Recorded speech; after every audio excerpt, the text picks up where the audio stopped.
This is Super Mama, ready?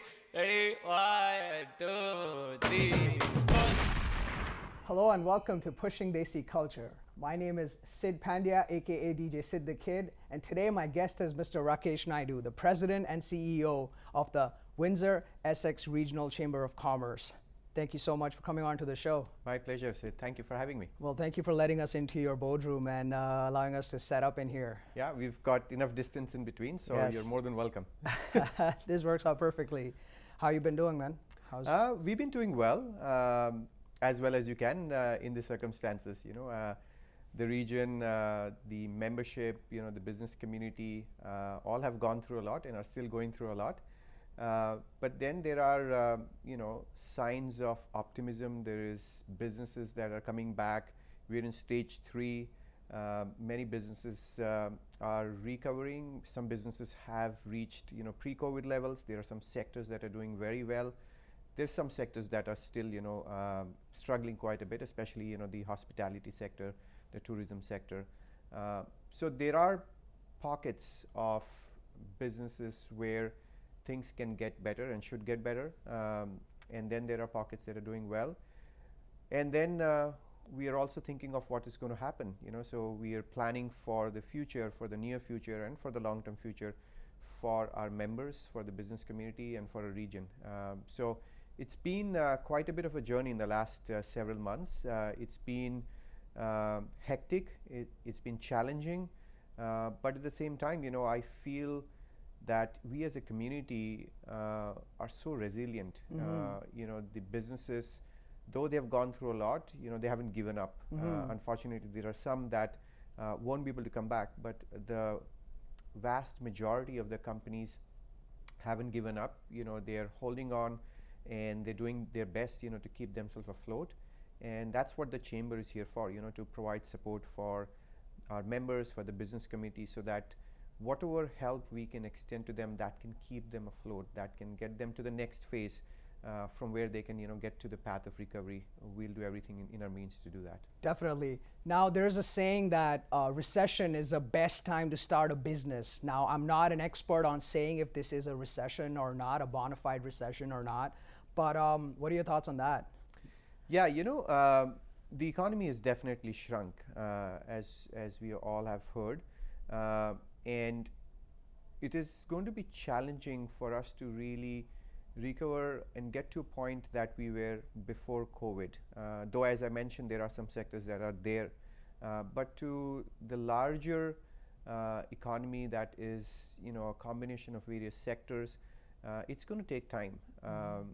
And also, we have to keep in mind that to a certain extent, the economy has been spruced up, has been supported through the various programs that the government has put in. And I think, kudos to all levels of government for stepping up, for supporting our businesses. So to some extent, those supporting mechanisms, those supporting programs are instrumental in keeping things going. The key would be to find how we will do once some of these programs are weaned away, when those supporting programs are either reduced or completely stopped. I think that will be a time when we will be more challenged, but hopefully, from now till then, there's enough time for the businesses to stand on their own feet, and the economy opens up even more than what we have today. But if you think of what has happened, this support for companies, the support for businesses, support for individuals has come at a cost. Canada has already invested about $330 billion. That's the deficit that we have now. And there has to be some way for the government, to figure out a way to recoup some of that, right? Or to find a way so that, these incentives don't continue forever, right? There is no way it can. So the government at some point of time is going to scale it back, reduce it, or stop it. And that is where I think the business community needs to figure out a way in which we can become very resilient, and we can be back on our feet before that happens. So yeah, we are in a difficult time. Some call it recession, some call it, it's a phase, uh, and it is a challenging time. But as you said, that is also a time when businesses have opened up. In our region, there have been few businesses that have opened up. The chamber has been working with some businesses that are newer to a region, and that there are some individuals that decided to open up. There are chartered accountancy firms that I'm aware of. There's grocery shops I'm aware of. There's restaurants that I'm aware of. These businesses have opened up, and these are some of them. We have a great fitness center that opened up amongst, in the middle of the pandemic. So there is that optimism that people have that it is not going to last forever. It is a phase, and if they can get started now and make it work, the future is going to be a lot better for them, especially because they have gone through a very difficult time, and it's a test by fire. And if you can come through this test by fire, and if you can get to the other side, I think the future would be much better. Definitely, and I want to add in amongst the long list of companies, I know this was kind of prior to the lockdown, but also AyeWork.ca is one amongst the many companies. So please tell us about that. Yeah, AyeWork is... It's AyeWork.ca. That's right, AyeWork.ca. Yeah, so we launched it in January, actually mid-January, and the whole purpose of AyeWork was to provide employment opportunities to young people, students, newcomers, part-time workers, freelancers, you name them. But I think the difference that we have, or we offered through AyeWork, which is actually a social enterprise, is that we have made it a on-demand, just-in-time platform. And it's a very unique one. There's nothing like this that exists. So we realized that there are people that want to do work, but they're not available to work all the time, or they're not available to work consistent hours during the day. Different schedules. There are different schedules. They either have a work that they're going to, they're either doing a job, they're either having some projects, they're either going to school, some are taking care of the children, so they have some time slots only in the afternoon or in the evening. So people have different time slots that they want to really make more use of, right? Gig jobs. The gig economy is growing, and a lot of these jobs are not, having consistent start and end time. Yes. And then on the other side, there are employers that also need people for short-term basis. From time to time when the need arises, they don't want to hire people and keep them on their roles and add to the overhead cost. So what they would like to have is a talent pipeline that they can draw on as and when they need them, but be able to do that at the click of the mouse, at the click of the button, and have that resource available whenever they need them and only for the time they need them, right? So this is something that the both, whether it's a job seeker or the employer side, it could be something that could make it work for them. The job seekers could get more out of the time they have, and be able to, to bring in more revenue for themselves, and the employers can actually make more in terms of reduce cost of hiring, in terms of reduce overheads, but also be able to to get the right kind of people. So this is what the platform does. It uses AI and machine learning and matches the profile, matches their availability, their skill sets, where they are, the distance they want to travel, the kind of work they want to do. All of that is possible, and the matchmaking happens in real time. So we thought that this is something which there is a gap. It's not being fulfilled by any platform. And the inspiration came from these students that have to go to school, and then they have certain downtime where they would like to work, but they don't know how to find work during those times.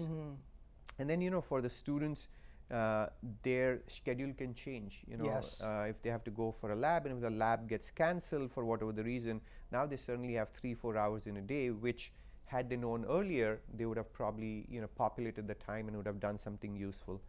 So now if that happens, let's say I have a lab this afternoon and gets cancelled, I can go on my platform and I can just say change my availability. So now if some job, if some employer is out there looking for the profile that I have, they will know that when I'm available, what my skill sets are, how far I am from that, what kind of work I want to do, and the jobs that gets posted for the availability that I have, for the skills that I have, it will reach me. So it's more of a pull system for job seekers and employers, rather than the job seekers having to take the resume and then posting it at different places, and the whole traditional way of recruiting, Yes. where you apply and then you wait for an interview and then Yes. you get shortlisted and you get interviewed, which can take sometimes days and weeks, and in many cases months. But gig jobs and jobs that need to be done instantly, or this evening or this afternoon or tomorrow morning, that model of traditional hiring cannot really meet the requirements of this instant Yes. need, fulfillment. So Just that in is time where on demand. just in time on demand platform, that is where we thought that we can use technology and we can match the people in real time, as and when they're needed, and it's working out really well. I'm glad to hear that it's working out really well, especially now when I speak of just Windsor, Ontario, and in our local region, with all the post-secondary learning moving online, or majority it. Now you'll suddenly there'll be a lot more students, especially who will have all this time maybe on their hands, because you don't have to go to class, for example, when a lot of learning can be done on your own pace, unless it's of course scheduled Zoom sessions, etc. But I'm sure this demand's going to grow, and I think it's definitely a needed resource where it's cutting down the downtime. I think that's what I like personally about it. Like when I speak of downtime, when, like you said, from the moment of application to when you hear back from the employer or whoever it is that needs the help, and you connect them, and off you go. And Yeah, I think it's instantaneous. There is really no lag time, because your profile is there. As soon as you put your availability, based on that, the platform immediately connects. So there is no downtime, there is no waiting time. The employers and the employees can have a conversation, can do a chat, can connect with each other. So it's really very instantaneous. I'll give you an example, which kind of highlights how useful this is. I have a friend who's a physician. He has a place in LaSalle, and he had something to do with his sprinkler system. It was needed some overhaul or some maintenance, I'm not very sure.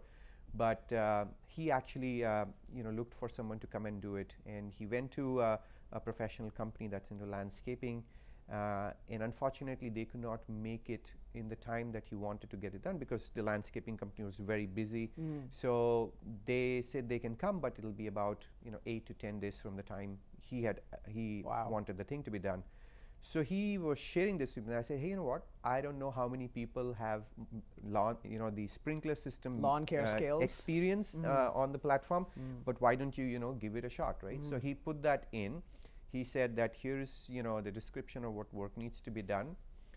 And in his words, in less than 2 minutes, he had 5 people that matched, and 5 people he was able to see their profile who actually met the requirement. He ended up asking one of them to come in to see him at his place. This was pre-COVID, so Yes. it was still fine for people to meet each other and shake hands, I see right? what you mean, yes. So he actually brought this person in, and this person who went there was doing his master's in electrical engineering, so he was more than qualified to take care of that sprinkler system. It so happens that he ends up, taking care of that, and in my friend's words, it costed him less than 1/10 of the quote he received from the other company, and he got it done that same afternoon, and it was just fantastic experience. So he cannot just stop talking about how useful this has been for him. Now, not only it helped him, but it helped that student. Correct. Because that student got whatever that was, $80 or $100 or whatever that transaction amount was, I'm not sure. But it was useful amount of money, which is so needed for them. That is probably 1 week of their grocery. Probably, right? yes. So it's something which is really helpful on both sides. And when I hear those stories, I feel really happy, because that's the whole reason why we did it. It's a win-win. It's a win-win. It's a win-win definitely for both parties, whoever is seeking the resources and whoever's providing the services. That's You're right. a busy man, Rakesh, with AyeWork and being the president and the CEO of the Chamber of Commerce. But you also find time as a teacher for Art of the Living Foundation. So for those who don't know, we've got a very diverse audience. Please tell us a little bit about that. Yeah, the reason why I can still do what I do is because of the Art of Living Foundation. You know, so it's the Art of Living Foundation doesn't add to my workload. It actually makes doing other stuff possible. Really? And that is, I think that's the secret to at least, you know, whatever little success I've had completely is because of my involvement with this foundation. So it's a large foundation. You know, it's in 156 countries, and you know, the mission of the foundation is to create a violence-free and stress-free society. And why it's important? It's because, you know, when the mind is stressed and when there is a violent tendency, whether it's an individual or in a society, you know, no matter how much progress you make, everything is of no consequence. You know, when that stress is something that people are challenged with, whatever that could be, a stress because of work, or stress because of domestic situation, maybe it's something at home, maybe it is stress because of the state of the mind, maybe it is stress because of financial situation, whatever it is, you know, it takes you away from who you are, you know, it takes you away. And when you are not yourself, those innate qualities, capabilities, creativities, you know, that you have inside, all of that gets completely under the, you know, it gets covered, and there is very little use of your talents happen in a very stressful environment. So what the foundation does is it offers programs, breathing techniques and meditation and workshops. You know, there's a workshop called the Happiness Program, where we walk people through a very powerful breathing technique called Sudarshan Kriya, which gives them an you know, a way to really detoxify, a way to really relieve all the stress that we have been accumulating since the time we were born, you know. And as you relieve yourself of the stress, you're able to find that the clutter in the mind goes down. You're able to, you know, to think better. You have more clarity in mind. You're able to find that you have a lot more energy in you. You know, what is stress? Stress is when you have a lot to do and when you don't think you have enough energy to do that or enough time to do that. And when you do these breathing techniques and meditation, you're able to now settle yourself down. The mind is clearer, more clarity. You're in a happy state of mind. And from there, you can do a lot. You know, someone that is stressed, you know, if you get them something to be done, it'll probably take them a lot longer, if at all, for them to, you know, to finish that work. But for someone that is settled, that's someone that's in a good state of mind, you give them something and it gets done like this. But not only it gets done, there is a higher level of creativity. There is a higher level of effectiveness and efficiency. And when a person is in that state of mind, when a person is that space, you can do, you know, unimaginable things. You know, the boundaries that we usually associate ourselves with, those boundaries start dropping, and you're able to now tap into this depth that you have, you know, the capabilities that you have, the strength that you have that people don't even recognize they have, you know, those qualities that they don't think they have, that can be tapped, and that is the secret of really high achievers. You know, those high achievers are doing a lot of things because they have trained their mind to be in that space from where they are highly effective and highly efficient. And for some it is natural, for some, you know, they've worked on it, but through this breathing techniques and meditation and the program, we can train pretty much everyone to be in that space, you know, and to get them to, you know, to achieve a lot more through their life, but more importantly have that state of mind which is calm, centered, peaceful and happy, you know, and that is what everyone wants out of this life. Definitely. And these are evidence-based techniques. Absolutely. You know, there is a whole science behind it. There is a lot of research that has happened. There's research by many different medical schools and R&D institutions. Harvard has got research on that. It is all highly backed by research, and you know, one can go on the artofliving.org site and then find for research papers. It's been authored by some very well-known researchers and scientists around the world. It is very scientific, and you know what? It's all about the breath, using breath as a tool. It's one thing that we all do involuntary all the time. We all breathe all the time. There's never a time when we don't breathe, right from the time we were born till the last breath that we'll take. It's a constant cycle of breath in and breath out. Our life is nothing but a series of breath in and breath out, and every emotion that comes to our mind is linked to a particular rhythm of breath. If we are angry, we breathe in a certain rhythm. If we are sad, we breathe in a certain rhythm. If we are shocked, we breathe in a certain rhythm. If we are happy, we breathe in a certain rhythm. The rhythm of breath and the mind and the emotion and the thoughts, there is a link. It is directly linked. So what we are doing is, instead of the thoughts and emotions coming and then we breathing in a certain pattern, we are now going to manage our thoughts and emotions by use of breath. We're going to reverse that flow or reverse that direction.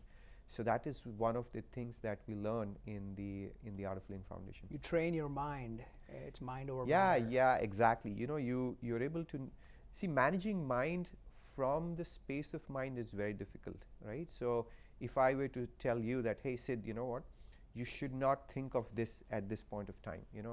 If I tell you that, don't think of a cup of tea, just don't think of it. Guess what? You will think of a cup of tea. I can smell it. No, I'm joking. Because that's how the mind is, in that is how it works. But if you want to really manage the mind, then the tool for that is the breath. And that is the secret behind managing mind and bringing you to a space from where the possibilities are endless. And now in this post-COVID normal, like just recently the stats came out that, and I just speak of the South Asian community, that it was reported that about 43% of the people who were asked in this survey have reported feelings of depression and feelings of feeling down because of since the lockdown, the lack of socialization, and it's affected people, and like different people are dealing with it in different ways. And I think this would help them as well. Immensely. One of the reasons why people feel low or depressed is because there is something called prana. Prana is a term for the life force energy. Some people call it chi, some people call it prana. So when the prana in us, in our system, is low, then suicidal thoughts come in. As you increase your prana in the system, and that is through meditation, eating right, sleeping well, breathing in a certain way, you're able to now increase the count or the unit of prana in the system. Those that are very enthusiastic about life, those who have this thing about them to go and get things done, those who are always bright and shining and are really very great to be with, their vibes are positive. These are the people where the prana is at a very high level. These are the ones that have been able to, through various ways, keep their prana count high. Now, there are those that are maybe blessed with the same things, the same opportunities, the same everything else, but their outlook toward life is different, and they may be not as positive, and they may be feeling low, or they may not be great to be with. In those individuals, the prana level is down. So it doesn't mean that they can't turn things around, doesn't mean that they will not be the person that we all want to be, which is this positive person and wanting to get things done in life, be happy. It's all about managing that prana in us, and that you can do through breathing techniques, you can do through meditation. Of course, eating right, sleeping right is also very important, but it's the breathing techniques, and it is the meditation which really brings up the prana in the system. And in India and in many places in the eastern part of Asia, there is a lot of focus on breath, breathing techniques. It's called pranayama, which is prana and yama means how do you house the prana in the system and how do you improve and increase it. And there are many different techniques. That pranayama, that technique is extremely important. It's priceless, because no matter what you are dealing with life, if you can find a way to increase your prana, then you will feel much better, and no matter what the challenges are, you will have that state of mind to be able to deal with it, and that's the beauty about this. You know, it's. I'm so glad you mentioned that, because my father, he's an orthopedic surgeon, and he speaks highly of pranayama. He's been a practitioner himself for decades now, and you know, his efficiency and all the things that you are discussing, you know, he vouches for that like 100%, and those are the similar things that I hear. And it's like we just mentioned, these are evidence-based techniques. There's science behind it, and it's very simple. It's something that, you know, you can do on your own. So, you know, how can people, you know, in this post-COVID normal, everyone's kind of at home or very limited. So how can they find out more about this? Go to Art of Yeah, Living. you know, just like everyone, the foundation also pivoted to, you know, to offer its program online. So one can go to artofliving.org, artofliving.ca, and there's a list of programs that is offered. You know, these are now online, so you can take whenever it works for you. They're very qualified, experienced teachers throughout Canada, in US, all over the world, and you can pick a time that works for you. It's a very simple process. You know, you don't need much. All you need is a good connection, you know, a laptop, and you're set. And it is very convenient. You don't have to leave your house, but you learn the technique, and it is life-changing. So just-in-time on-demand service there as well. There as well, yes. That's awesome. And, you know, just to finish up this conversation, we've got, like I was talking about, a very diverse audience, and there's a lot of newcomers and people who might be thinking about starting a business, maybe locally in the region in Windsor-Essex. So how can they get in touch with the Chamber of Commerce? What are the resources for them to contact? Yeah, you know, the Chamber is here to help those that are having business here, or that they even need help. You or know, thinking about starting a business. Even if they're thinking about starting a business, we can help them. We work very closely with the Small Business Center at the Economic Development Corporation. That's a great resource for those that are intending to start up and need some support in terms of how do you go about doing it, you know, business plan, and also various other resources they offer. What we do here is we use our network to help those businesses, you know, grow, find, you know, clients, find customers, you know, find a way to, you know, to get their profile out. The Chamber is all about using the power of the network of the business community that we have here.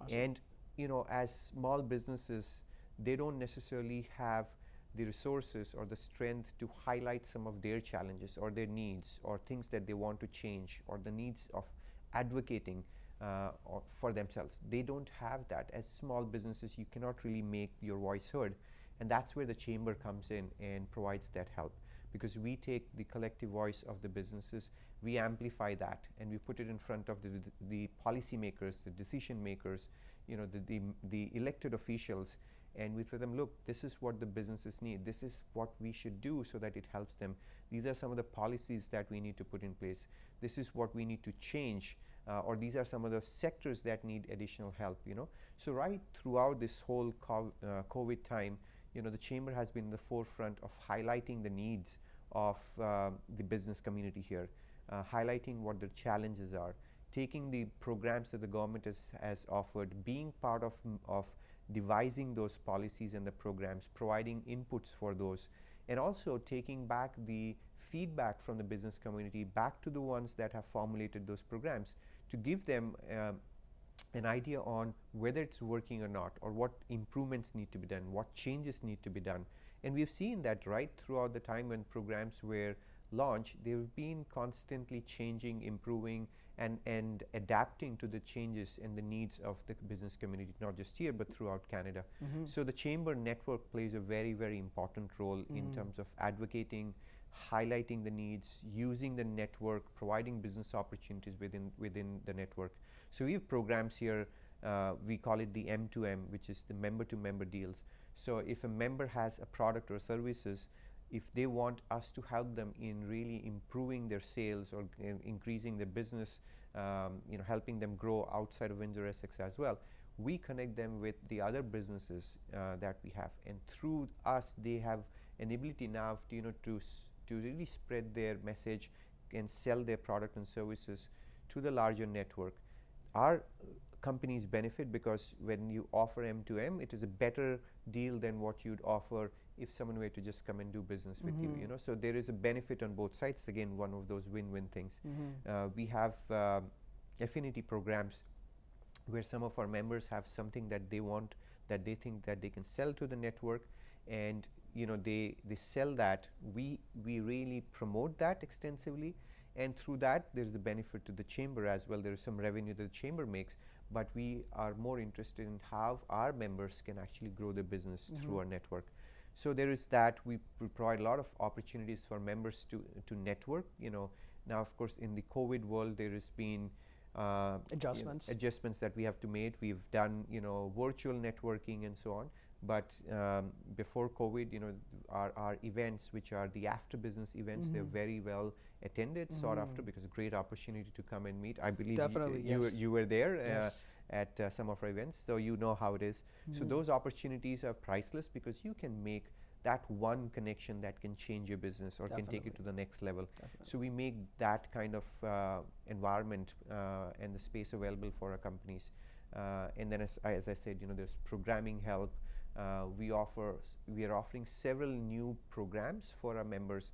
There is a trade acceleration program, which is for companies that are interested in exporting. We're giving them all the resources, connections. There is guidance, mentorship through many different experts on how you can now take your business and become export ready. There is the recovery activation program, and this is how you can take your company and make it use the RAP program to take the support systems through the program and get the PPEs that you need to do, you know, modify your workplace, you know, do the changes that you need. And if you need some financial aid for that, there is that financial aid through the recovery activation program. There is a CME program, which is, you know, if you have a manufacturing or related business, and if you want to see improvements in that, efficiency improvements, we will bring qualified service providers who will come do the assessment, will guide you to what you need to do so that you can increase the efficiency of your product, of your manufacturing system and service. And that's a $25,000 free that they get, you know, towards that. So there are many different programs. There is the Automobility program, which we are working with the Economic Development Corporation for those businesses that are either doing some work related to automobility, the CAV, the Connected Autonomous Vehicle sector, or are interested in being part of a network that is developing our region into the automobility sector or the automobility space. So there's many different things that are going on where the chamber, our intent at the end of the day is, how can we be useful to our business community, what we can do so that they are successful, how we can take them to the next level, what opportunities provide them within a network, and how we can be their voice.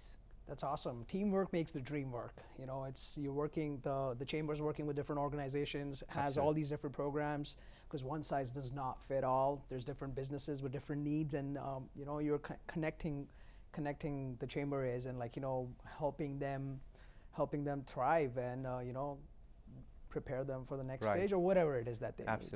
Absolutely. Thank you so much for this fantastic conversation. I appreciate you sharing our time with us. You're more than welcome. That's it for this episode.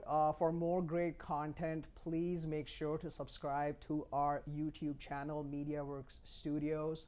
This is Pushing Desi Culture, the podcast. I'm your host, Sid Pandya, aka DJ Sid the Kid. Please let us know your thoughts in the comments. Share it with a friend who might find all this information useful. And if you like, let us know. If not, let us know on your favorite social media platforms. I'll see you with another episode very soon. Till then, please look out for each other, take care, and stay safe.